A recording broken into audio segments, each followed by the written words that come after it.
Hey, how's it going? Okay, let's hope the fourth time is the charm here. Today I'm doing something different. I am going to talk about a subject that I have to admit I'm a little uncomfortable addressing, but I feel like if anyone can do it, it's me. It's my opinion, it's my thoughts, so it's got to be me. Okay, I wanted to talk about other black people's voices. And the people I want to address specifically are Kanye West, Candace Owens, Dave Chappelle, and Herschel Walker. And I chose them because, like, pretty much right now, right now, they are sort of uh, in the public awareness because of stuff they've said. And I will start with Candace Owens because she's very provocative and she gets a lot of people's blood pressure up. And I guess I should say, like, right at the start, I don't like agree with pretty much everything she says. Like, none of these people are people that I particularly agree with, at least as far as, well, pretty much in general, but especially as far as what I'm going to talk about that they said. So there's a lot of speculation about why she says what she says and whether she is like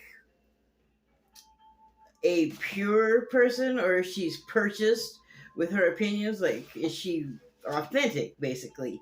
And on the left, the consensus seems to be she's not. On the right, though, who knows? But the thing that she said that I do agree with is that she's not a victim. She's just, and I understand this concept and I think I know where it comes from. I mean, it may come from inside of her, but it could be that she came across it from the same place that I did, which was places that I ended up looking and finding myself that I learned from Q people. So, and she's not the only one that I feel this way about, but she has said, oh, just one time I saw her say it because I don't like watch her or follow her, but she says that she's like, I'm not a victim. I don't feel like just because I'm black, it's the end of the world. But now I'm paraphrasing. Like, I'm not a victim is pretty much verbatim, but anything after that um, is not. But she was saying that, like, she isn't just gonna content herself with being what's expected of her in society and being in the slot, like in this chute in life where these things are expected to happen or certain things are expected to happen under certain circumstances. And she's like, no, I'm not going to do that. I'm not going to, that's not my reality. And good for her. That's like a great positive attitude about to have about yourself. We all should be that confident and that strong, I guess. I don't know that some of it is not a front as far as being sort of like invincible and not a victim and all that. Like, we say a lot of things, but I just wonder in her, to herself, in her head, how much of that is like bluster and how much of it is actually true. Because there could be some truth to the speculation that she's doing what she's doing, being provocative for money. And again, more power to her. I mean, she apparently has achieved her goals. She's got a platform, she's gotten her face known and her words known. And, again, good for her.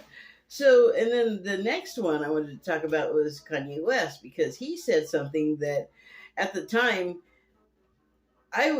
like a lot of people, including myself, had some feelings about it. We like went through some emotions, and definitely the first time I heard him say slavery was a choice, I have to say it was shown by the media, so that was what they plucked out of the whole of whatever he had said. Like, the whole context of whatever that came out of is unknown to me. I didn't go search it down I don't care about what he says that much. That's not to say that I don't think he's talented and creative and obviously very charismatic, but he's just not my cup of tea. Like what he says and his music, it's even if like stuff I don't agree with, like stuff he talks about, I don't care. It's like just not my lane. It's not like a insult or anything. It's just is. So slavery was a choice. I thought when I very first heard that, like people are gonna lose their minds, dude. What are you saying? And I reacted kind of reflexively without even really thinking because slavery was a choice. That sounds insane. You know, if you think of slavery as we know it, like the black Africans brought to America to do all the work of the farms and the building, uh, that is in America. But if you say slavery, I think that's what comes to mind first. So to say that it was a choice is crazy sounding. But then my feelings about what he said had an evolution or several. But the first one was that there's a philosophy or a theory. I'm not even really sure how to term this, but it is a set of ideals, principles that I believe in and try and do my best to adhere to in life. So, but it's unusual. It's very fringy. It's definitely woo woo. That's WOOWOO, and that would be sort of your slang for your spiritual community stuff. So that's like where I'm coming from on a lot of levels, and uh, when I learned about these things, and as I said, this was another area that I was sort of directed to by some Q people I met before Trump was elected. They just got me down avenues of searching for things and information that some of it I would have come upon by myself and some of it I wouldn't have. And anyway, one thing I learned from these sites that I have followed and still do some of them follow, they talk about something called a soul contract, and what that involves, just briefly, is before you're born, because your soul lives on forever. That's how you can reincarnate. You know, like your body will die, but not your soul. So before you, say, jump into a new form, physical form, you will have mapped out your whole life and the events that you would like to experience and the people that you would like to experience it with, you know, on the other side of the veil, they call it, like before you're born. So like heaven, or you term it whichever way you're comfortable with. But I'm just going to call it the other side of the veil. So there's all these other people that you will meet over your life that are like relatives or chance meetings or soulmates or like twin flames. If any of those are like a mystery to you, use them as keywords and search them. So you do all this complex mapping and planning before you're even born, and then once you're born, like 99.97% of people do not remember anything before they were born, and then you go your whole life and you are sort of like unaware of all this like magical stuff. But okay, so I'm getting sidetracked. But anyway, the soul contract, and that's like where it makes a little bit of sense that he would say that with no other explanation that I know of that was anything like mine just now about, you know, pre-planning your life path. But one of the plans you could make in your pre-planning session is to be a slave of some sort. So that's where that would make sense. But the way he said it, it makes no sense. Dave Chappelle. There was some problems, I guess, with some things that he was saying about trans people and gay lesbians. Where'd my music go? I guess it ended for the night. Anyway, and those are not like really people he trucks with, I guess, but he's got opinions and he's got a platform and he's got a fan base that and a support system around him personally that he feels confident to say whatever he wants because here's another well, he's charismatic and I think he's very intelligent because you gotta be if you're funny, and he can be funny as. But now he starts with the woke stuff and the radical right or radical left, excuse me, or liberals, and it's just like he said some things that offended some people, and then then the people that he offended, or people that were offended by what he said, that I guess have some skin in the game, responded, and they were not happy with it. And a lot of people responded, like people that are not lesbian or trans or any other LGBTQ plus thing, you know. Oh, there it is. So I don't know like what all he said. I didn't understand it when I read it, and I didn't bother looking it up because really, honestly, I don't care what those people do. That's their life. They're not hurting me. Do what you need to do, and I guess that's what he needs to do. He needs to say things.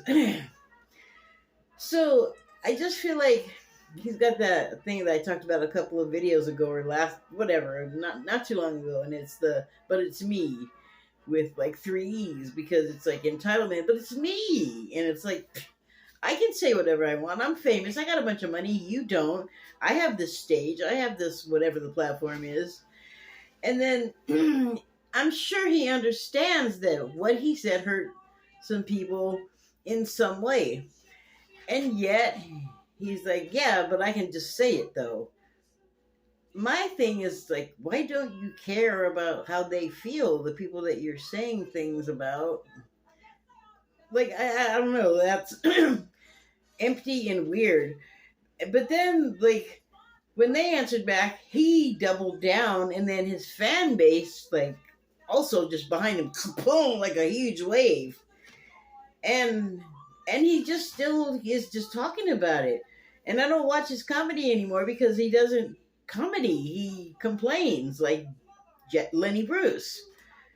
And I don't, you know, whatever. I'm not paying for anything. Like, it's all I gotta do is press a button or hit the remote, something.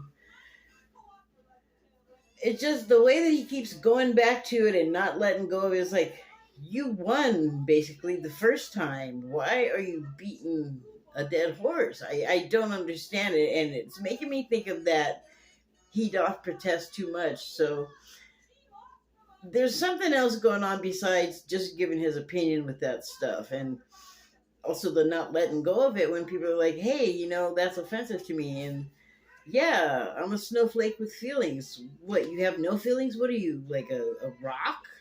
I don't even want to disparage rocks that way. I don't know, like a clump of dough, like that.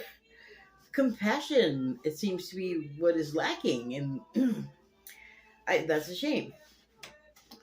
And so the next person I wanted to talk about was Herschel Walker.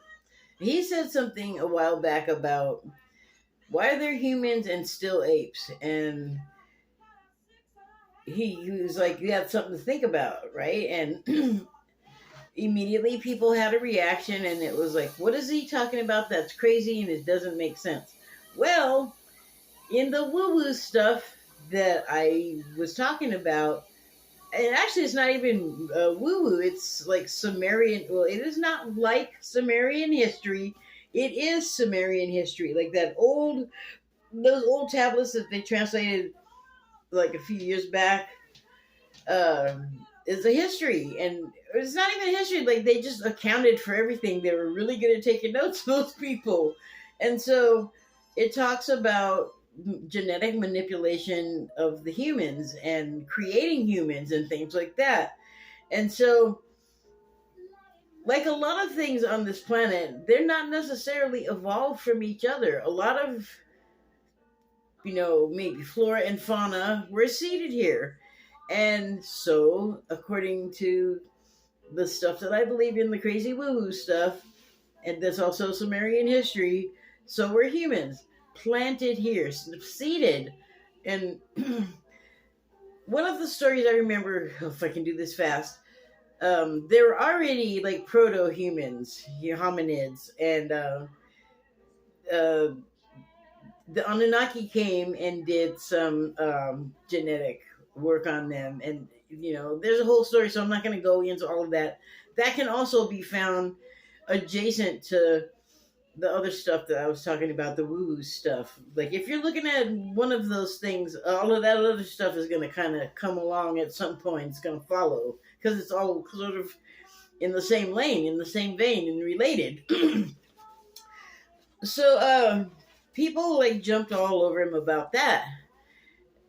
He's an interesting case because he's been successful, but he apparently has some issues with truth telling. And I mean, it's not even about like one side against the other side. It's like he may run as a Republican in Georgia. If I were a Georgia citizen, well, I'm not a Republican or a Democrat or a libertarian or an independent, really. Although I suppose I need to get my butt down to the DMV and make myself an independent because I registered like when I was 18 to be a Democrat and I never changed it. But I don't really have it for the Democrats anymore. Like, they're not my team. They're not my guys. I have too many things that I find wrong with what they're doing. Like, even the ones that I like, and well, the ones that I like and agree with, they are like the squad, and they barely let them do anything, and everybody comes down on them. And it's like they have a lot of the support that people that wanted the bills that Sinema and Manchin basically killed. I don't even want to get all mangled and tangled up in all of that.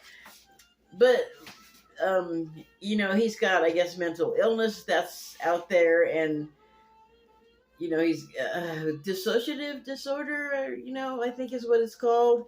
And apparently he's got a number of personalities. And, I mean, he doesn't remember what the other ones did sometimes, or did he? Or does he remember? Because I guess that was like, one of his other personalities pulled a gun on his ex-wife, and I don't know exactly how that works, but somehow I think he's responsible for that. I don't think he can just mental health that away.